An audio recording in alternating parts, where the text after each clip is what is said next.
ajang Indo Defense 2024, pameran pertahanan terbesar di Asia Tenggara yang digelar di Jakarta, satu tawaran menarik datang dari negara yang jarang disorot, Belarus.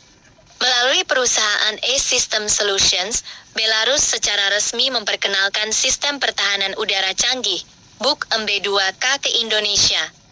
Sistem ini bukan alutsista sembarangan. Buk MB2K adalah sistem rudal permukaan ke udara jarak menengah, hasil pengembangan dari seri legendaris Buk yang dulu dikembangkan Uni Soviet. Kini, teknologi itu dibawa ke era modern, dengan mobilitas tinggi dan kemampuan tempur yang mumpuni. Buk MB2K, atau yang secara resmi dikenal sebagai 9K, 37 MB2K, dipasang di atas sasis beroda 8x8 dan ditenagai mesin diesel berkekuatan 500 tenaga kuda. Desain ini memungkinkan sistem bergerak cepat di berbagai medan, dari jalanan aspal sampai jalur berlumpur sekalipun. Setiap unit peluncur membawa 4 rudal permukaan ke udara. Tipe rudal yang kompatibel meliputi 9M38 Megabita dan 9M317. Namun yang jadi andalan utama adalah rudal versi terbaru, 9M318. Rudal ini diklaim mampu menghantam target sejauh 70 km dengan kecepatan melebihi Mach 3 dan bisa mencapai target di ketinggian 25 km. Selain jangkauan dan daya hancurnya, keunggulan Buk MB2K terletak pada sistem multi-target engagement. Artinya, satu peluncur bisa menyerang beberapa target sekaligus, tanpa bergantung pada radar pusat.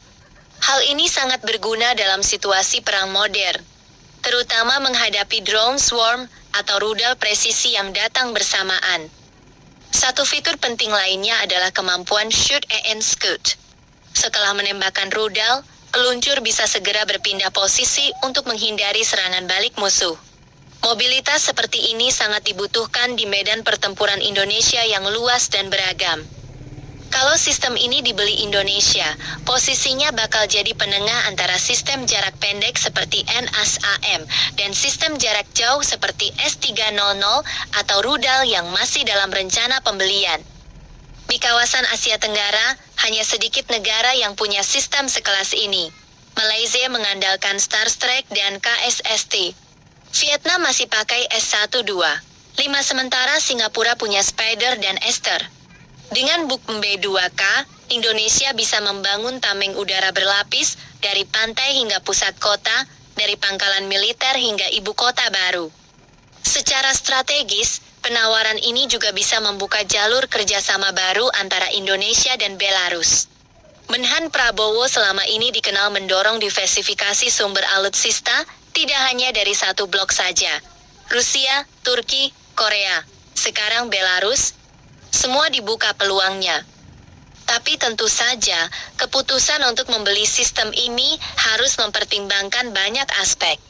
Mulai dari ketersediaan suku cadang, pelatihan awak, dukungan teknis, hingga transfer teknologi. Buk MB2K adalah sistem yang sangat menjanjikan. Tapi akankah ia benar-benar menjadi bagian dari arsenal TNI? Atau hanya akan jadi etalase pameran saja, seperti banyak sistem yang datang dan pergi di ajang Indo Defense sebelumnya? Kita tunggu kabar resminya dari Kementerian Pertahanan. Dan kalian, gimana menurut kalian? Apakah Buk MB2K cocok masuk dalam arsenal TNI sebagai tameng udara jarak menengah? Tulis pendapat kalian di kolom komentar. Jangan lupa like, share, dan subscribe channel Mata Militer Ngapak untuk info alutsista paling panas dan tajam. Sampai ketemu di video selanjutnya. Salam Militer Ngapak.